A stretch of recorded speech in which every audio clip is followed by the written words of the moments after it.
Hi, everyone. Welcome to the Capital Corridor Annual Business Plan Update. This is our second public workshop for this year for 2023. And I wanted to let everyone know that we are recording this workshop, and I hope that you can hear me okay. My name is Priscilla Kalugden. I am the Marketing Communications Manager for Capital Corridor. And let's see, just covering a few housekeeping items before we get started.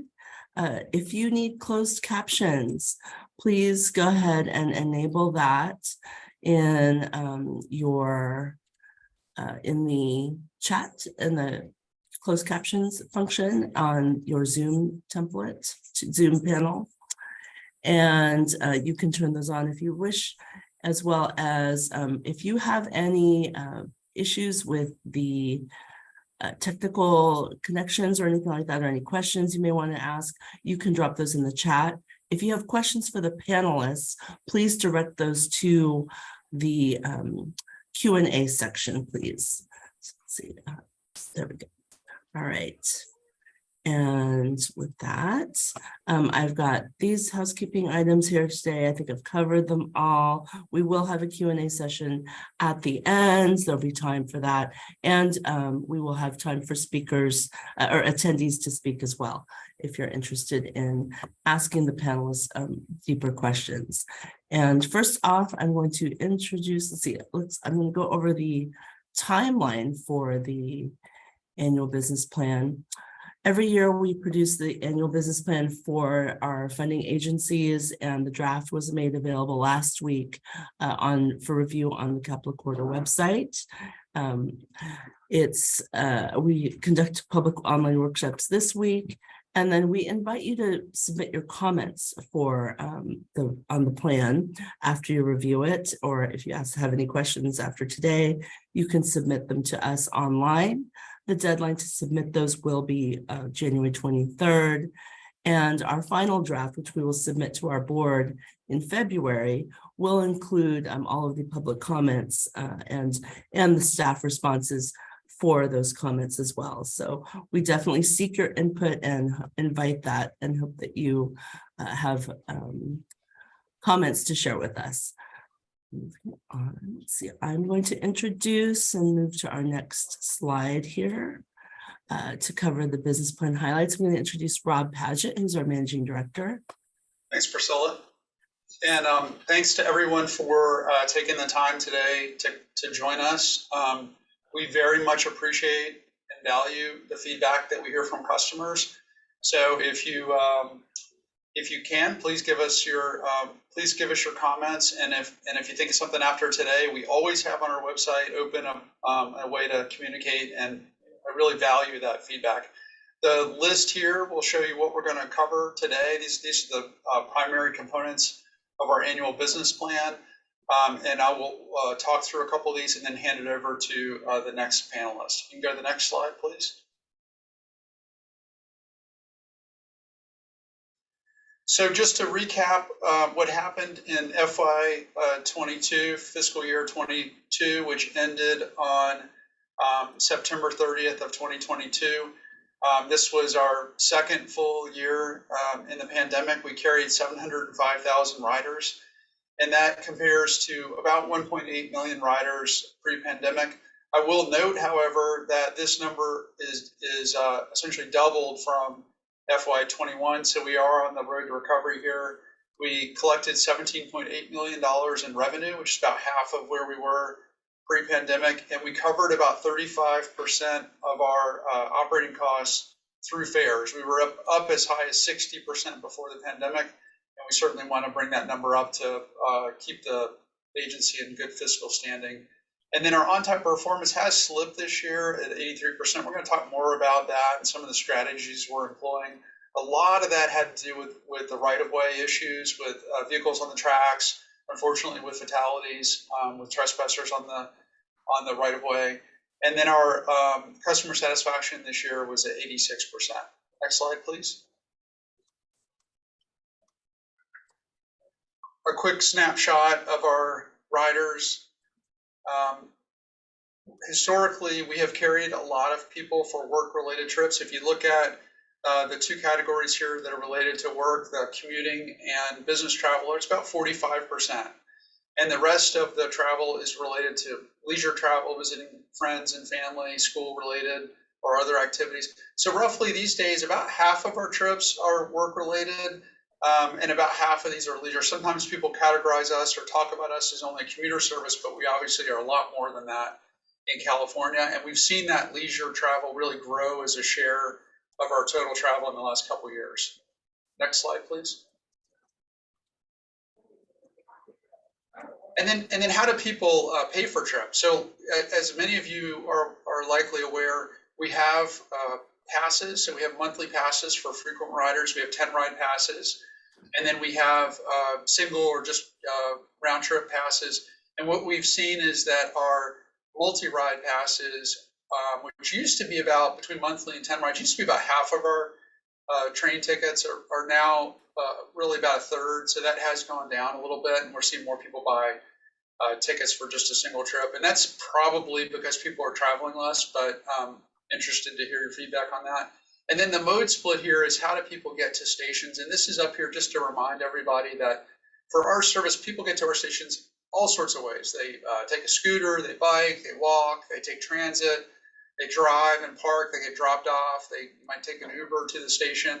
And when we plan our stations and when we think about the way that we design our service, we have to make sure that we accommodate all sorts of travel, regardless of how people want to get there.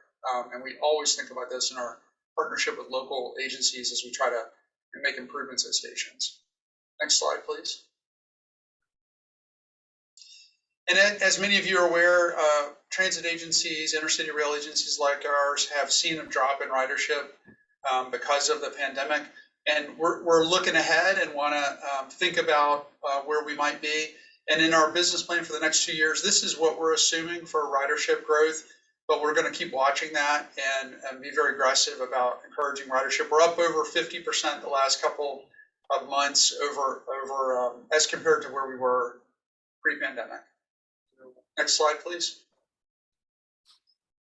And then this just recaps where we've been on service. So as a lot of you know, we dropped our service down to just 5 round trips or 10 trains daily in the early part of the pandemic, and we've slowly grown that. We're going to talk a little bit in the presentation today about the factors that are going to be a part of that. We're now, as of October 3rd of 2022, we're now back to full service on weekends. That's 11 round trips on weekends, and we're back to 12 out of our 15 round trips on weekdays. So we're back to a pretty high share of our pre-pandemic service, and our riders are responding by coming back.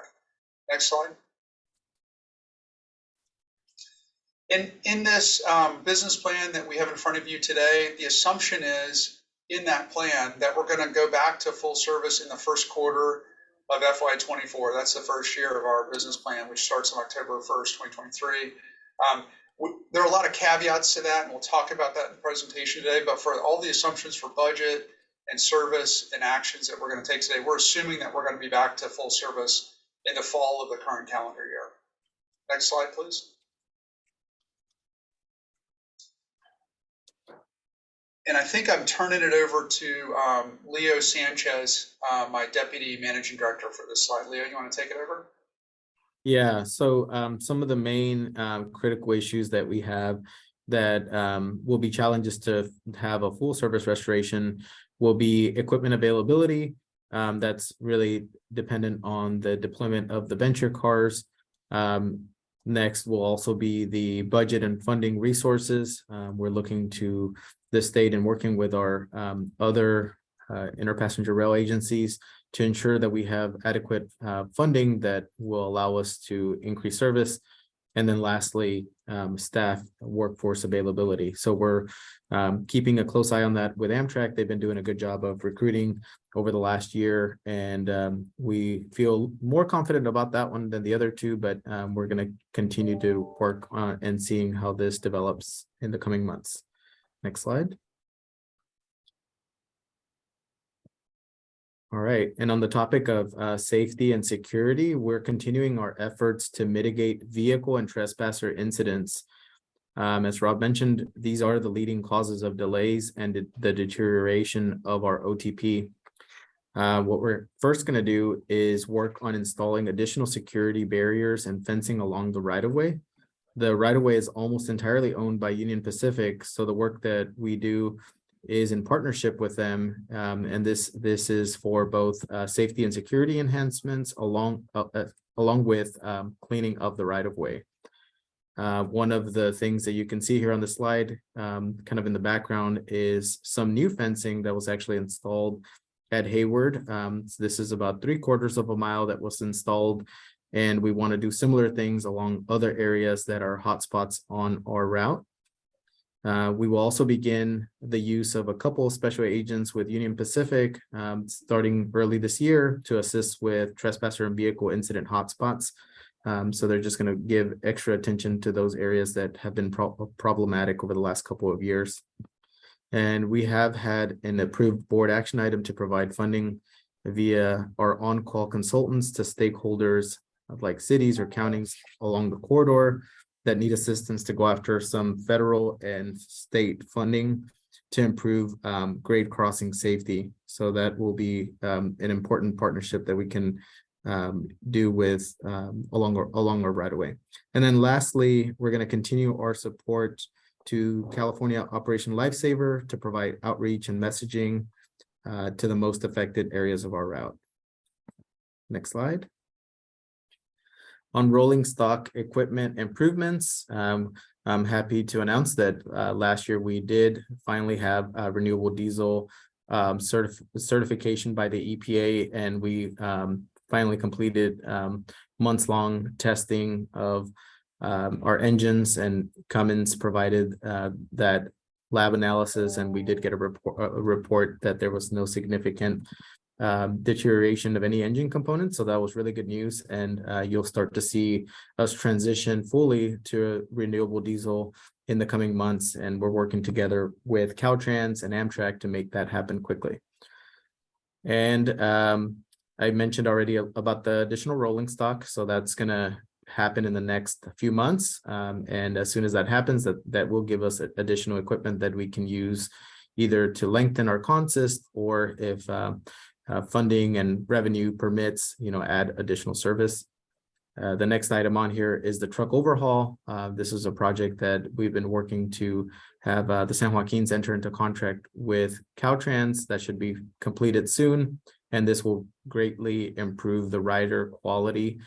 So you'll definitely feel the difference once we start making some improvements on the truck suspensions of the cars.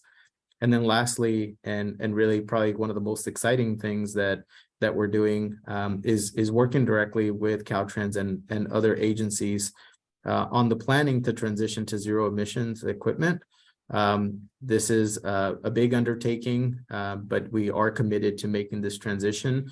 There are already there's actually only one agency currently that has signed up for fuel cell Stadler units, and that's actually down south in SBCTA, and Caltrans actually has additional orders of similar equipment that they can order. So we're watching that closely. We're working with them, and we really need to work quickly to make this transition happen. So the current CARB goal has us at transitioning somewhere between 2035 to 2040. So that's what we're working towards. Next slide. On service amenities, some of these might be a reminder to some of you that have continued to ride the service, and for those that are looking to come back, you'll be happy to see that our Wi-Fi has been enhanced over the last couple of years. So we have some pretty robust Wi-Fi service, and along with that, you actually, as of the last couple of months, you actually can see 10 free feature full-length movies, which is really good when you're taking the train down to a long train, for example, either going up to Auburn, down to San Jose, or catching a 49ers game. You can now enjoy some full feature films just like you would if you were riding on an airplane. So that's a really nice amenity. We're continuing our efforts on PIDs to improve the passenger information display system. We have the backend software that is continuing with the upgrades through 2024, and eventually we want to really improve the actual display systems to provide a better quality for the rider. when they reach our stations. And then on food service, we are continuing to offer food service. So we're constantly looking at what different options we can provide you all. So that's definitely something that we take your feedback, and if we have something that we can change around or bring on, we're always looking to do that. And Cappy Hour is back. So I know a lot of folks really enjoy Cappy Hour, myself included. So that is a really nice amenity that is back, and definitely look forward to seeing you all riding our trains and enjoying that. And then lastly, on ADA accessibility, we have some projects that are going on along different stations. Some that have been concluded recently have been like Coliseum and Martinez. We have some additional stations that will continue to have some major improvements, for example, Richmond, Sassoon, Davis. And then lastly, we're going to continue to work on planning additional safety and accessibility so that, you know, all the stations are equally have this ADA improvement. Next slide. And then here I'm going to hand it all over to Jim, and he'll cover service reliability. Great. And Jim Allison is our manager of planning here at Capitol Corridor. Great. Thank you. You can all hear me? Okay, great. So on service reliability, as was emphasized, an on-time train is what we all strive for.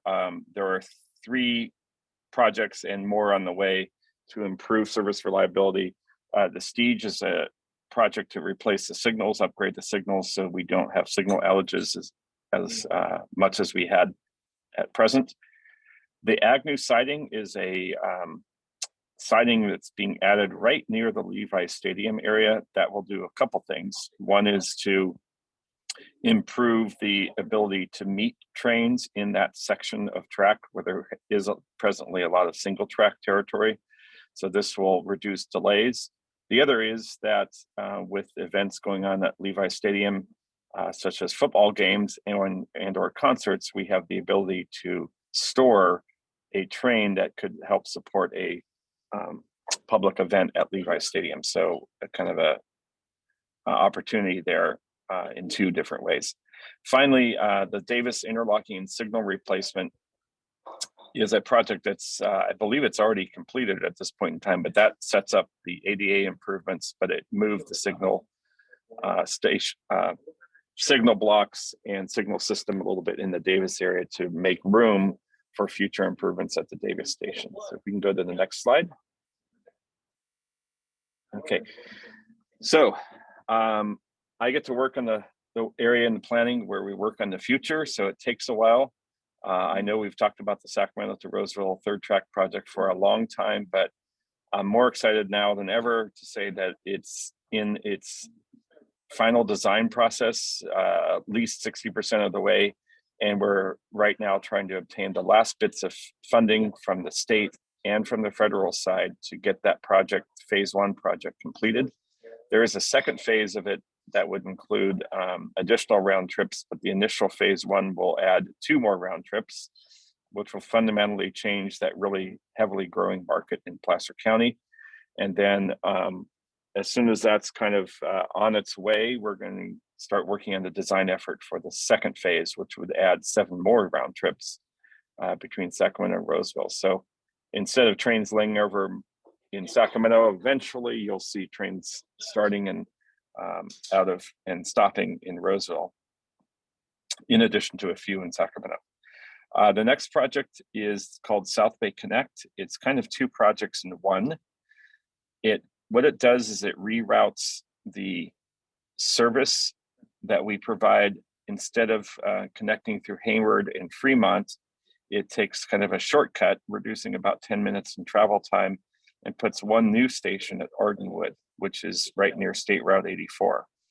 The other project that's paired with it is a transit bus service upgrade project that's associated with Ardenwood Station that can allow cross-platform transfers, if you will, between bus and rail or park and ride and rail to connect between the train station at grade and then a revised bus facility up at the highway level.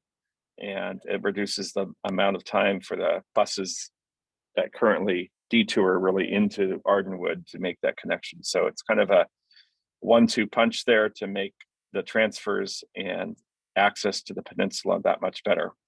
So that's what South Bay Connect would focus on. And it also sets us up for future expansion between Oakland and San Jose for additional round trips. However, that wouldn't initially probably be part of the project in the first place. The biggest project we have going on right now is very extensive. It is imagining a new Trans-Bay connection for regional rail or commuter rail or intercity rail between San Francisco and the East Bay. Probably touching between somewhere in the Embryville, Oakland area, and would connect into the Capital Corridor service. There's a huge effort going on connected with BART, who is also involved in looking at a crossing like this, as well as BART facilities, to study what the future need is for really the entire Northern California mega region. So we've got, as we know, we serve a large mega regional market all the way from Auburn, Sacramento area into the Bay Area and South Bay, Silicon Valley.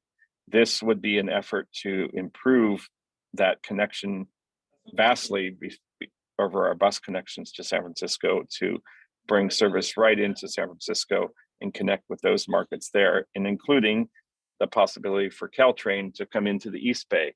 So it's kind of an overlapping of all the rail services in Northern California in a grand scheme of things. We're in the process of acquiring funding to complete the very complex planning efforts, and so we can complete environmental documentation, and then in future phases move into design and implementation of the project.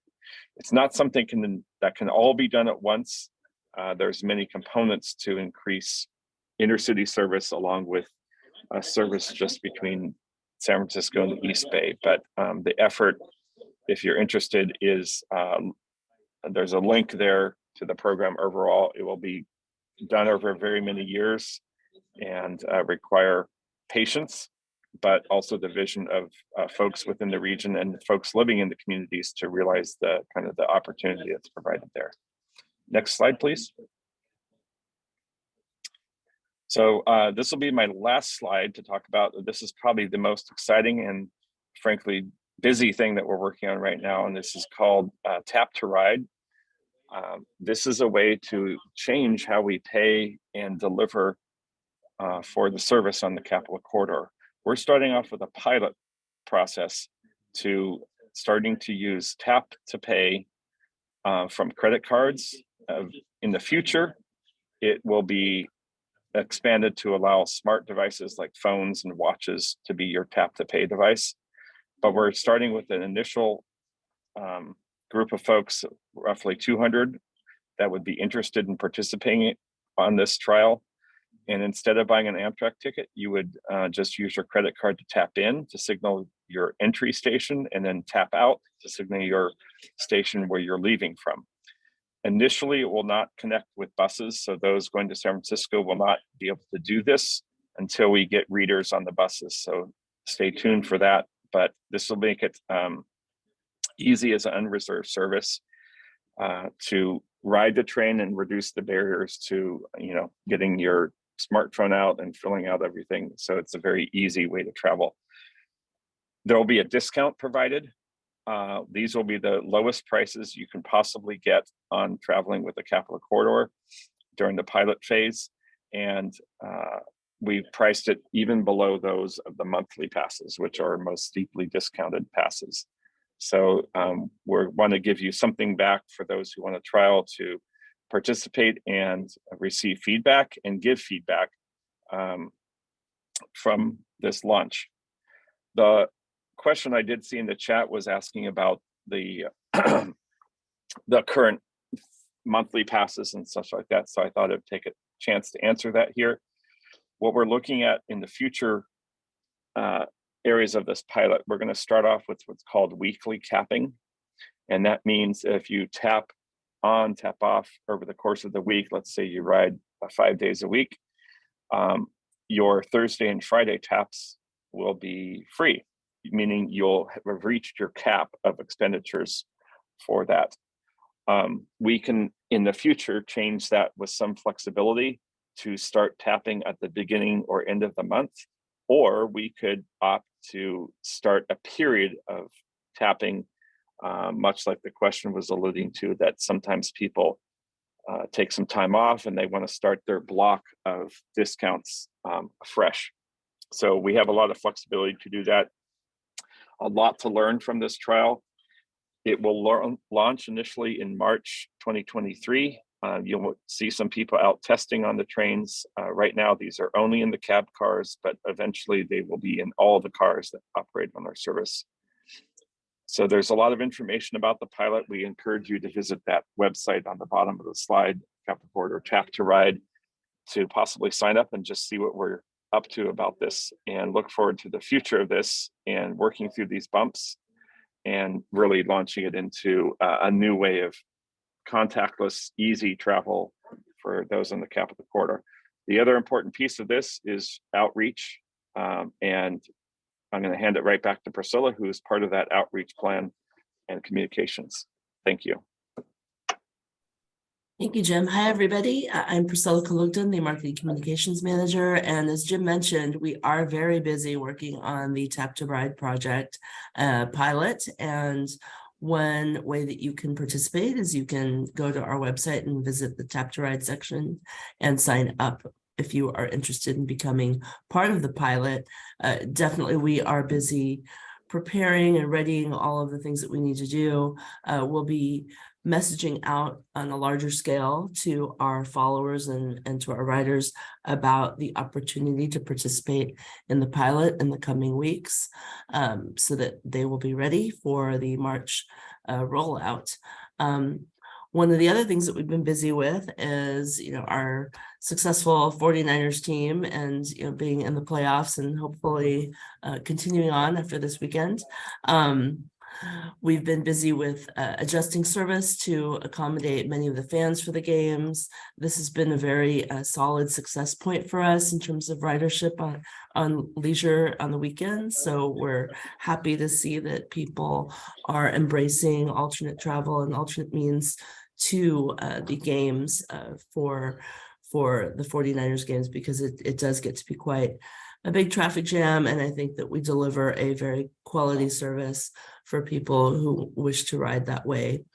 We're always looking to enhance customer experience in different ways, whether that's through modifying some tickets and things. And we've done that a couple times in the last 2 years. We've modified the 10 ride ticket to address one of the questions that had come up, to have a longer validation period it went from 45 days to 60 days.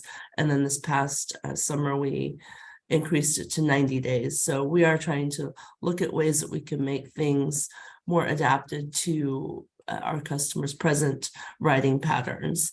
And we'll be doing more of that going forward as we look at focus groups that we're doing in partnership with Caltrans and a couple of the other JPAs to really help attract ridership and in a way that understands and supports the new ridership patterns that are out there. We'll also be looking at hopefully growing micro markets within that space. So places where people might be traveling shorter distances within our long intercity route, they might have an opportunity to have more frequent ridership there if we look at altering the fares or the fare instruments for them to ride in those spaces. And of course, we're constantly looking at refreshing our digital content through our social media channels, hopefully launching on some other platforms soon. And that is really an effort for us to stay visible and to present ourselves as not just a commute serving service, but also positioning ourselves as an aspirational service for leisure travel and making sure that people know that we are available and ready to take them on all kinds of trips and adventures throughout our service area. One of the other things that we'll be doing in the coming year is reinstating corridor conversations, which some of you may remember. We started to hold those during the pandemic, and it was a really great way to meet with our riders virtually. And we're looking to bring that back this year. And the way that we'll be holding them is to really seek input from our riders about the service, and not just, present things, but also to seek people's input as to what they think can help our service to become better. And of course, we're always working on building our brand awareness and growing the ridership.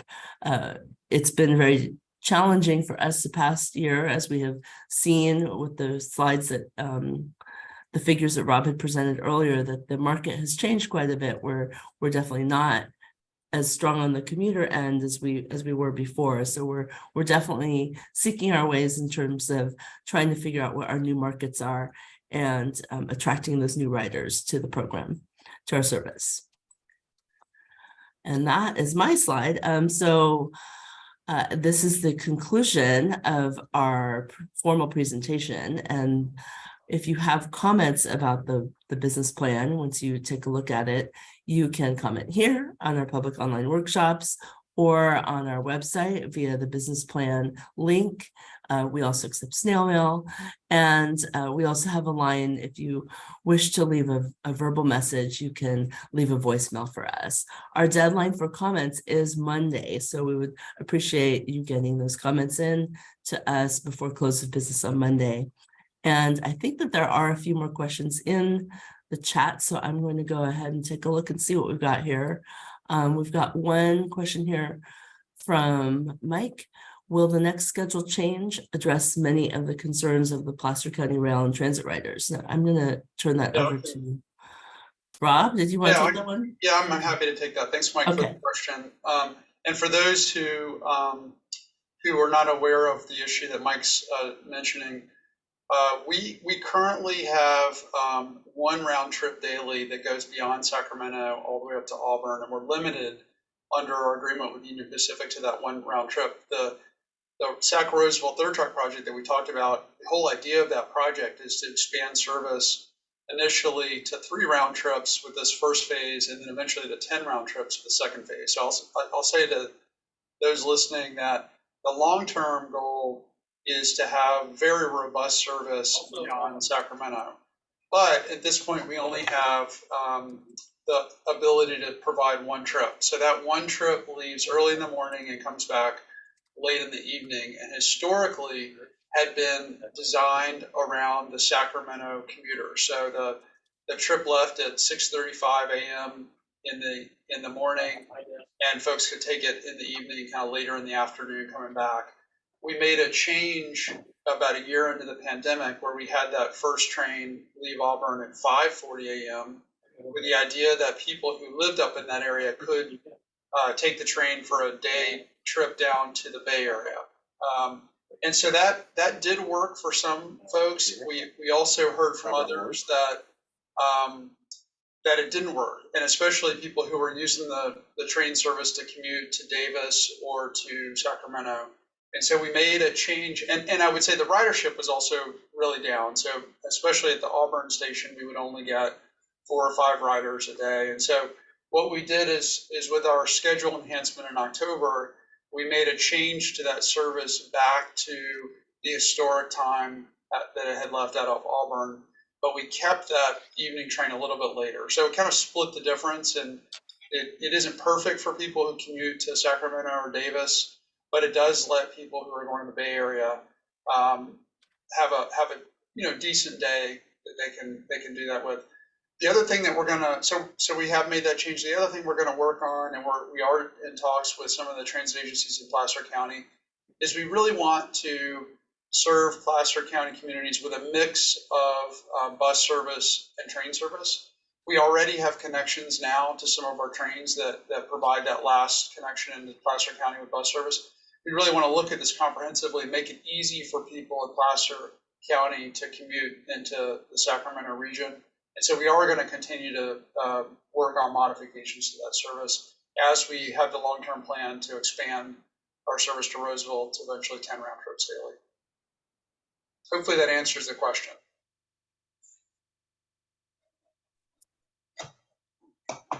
And then I think that Leo Sanchez wanted to address another question that has come up.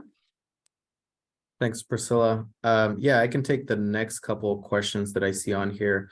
So the first one is from Kevin. So that's actually one that I have an update that I provided yesterday during the workshop, and we are currently working on making an adjustment to train 522, which is the current earliest train that gets riders into Sacramento. So we are trying to make that adjustment about 30 minutes earlier into the Sacramento area, which would get riders there a little bit before 8. So we're hoping that helps some additional riders. So unfortunately, we aren't offering train 520, which was much earlier before, but with the limited times slots that we currently have, and really the service offerings that we're running, it's just not practical to be able to run both. But we are making that adjustment to better serve riders that were formerly on 520, and then still retaining the riders that we have on 522. And as to the second question from Marlo, thank you for that question. I saw it come in through the chat, and thank you for raising it here. I'm going to be following up with our partners at Amtrak to see what is happening with Sacramento Valley Station. I see that there's some challenges with paratransit leaving and arriving the Sacramento Valley Station, and it looks like there's an existing complaint there. So we'll see what is happening currently. There might be something happening that we may just not be aware of, but I'll certainly take that up with them. And can I ask for clarification from Marlo? Is that a service that's provided by SAC-RT? I just want to confirm that.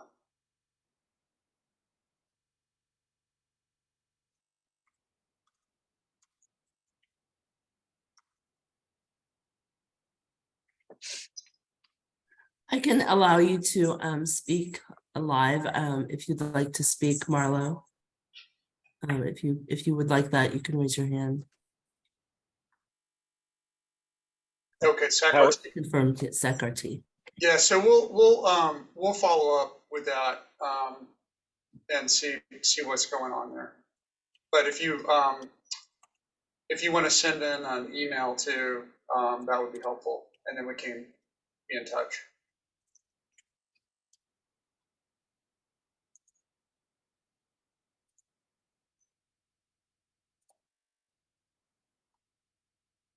Okay, are there any other questions that people might have? We can, with this small of a group, we can allow you to raise your hand and you can speak, or we can also continue with the Q&A format, dropping questions in the chat. Okay, I see Mike has a question, so I will press allow to talk. There we go. Good afternoon. Is my audio enabled? Yes. Yes. I had a question about connectivity, and I've heard this question has been brought up by a lot of the passenger rail groups like RailPack, TRAC, and NARP. One of the questions has been, for local travelers traveling between San Jose and Emeryville, the only connection on the weekend schedule to connect in Emeryville to Train 6, the California Zephyr, is a Pacific Surfliner bus that originates in Santa Barbara and terminates at Oakland Jack London Square. Has the Capitol Corridor somewhat taken notice of this? And is the next schedule change looking at improving connectivity with the limited time slots that you are currently allowed from San Jose to Sacramento, to allow a train early enough out of San Jose to make the connection in Emeryville to train 6 as a train to train connection, rather than having a person get up so early to take the throughway bus that's coming quite a long distance out of Santa Barbara. Thank you.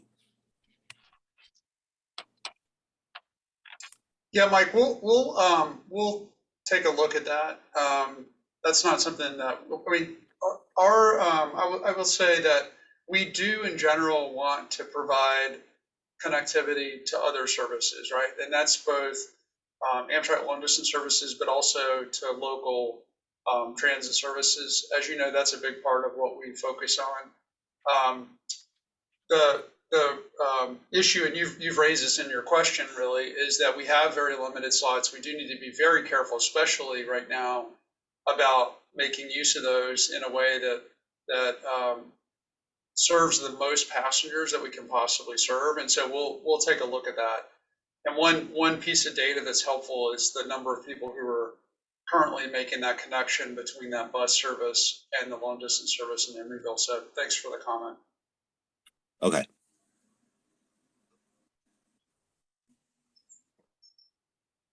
Thank you. Are there any other questions that people might have on or want to revisit any of the slides that we've presented today? We can revisit those comments. We still have a few more minutes left in our session. Okay, I see another question's coming. Okay. If you'd like to raise your hand, anybody, questions, now's the time.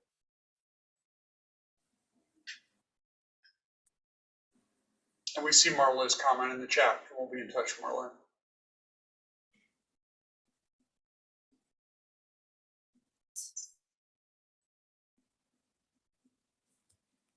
I encourage everyone here to follow us on social media, on Facebook, Twitter, LinkedIn, and Instagram for updates on our service. We also have an e-newsletter that we send out.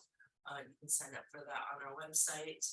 Once again, we invite you to have any comments you may have on the business plan and submit that to our website by Monday. And I just want to extend our thanks to everyone who's attended this session today, and hope that we see you on the train regularly and bring your friends. Thanks, everyone. Thanks for joining. Bye-bye. Thank you.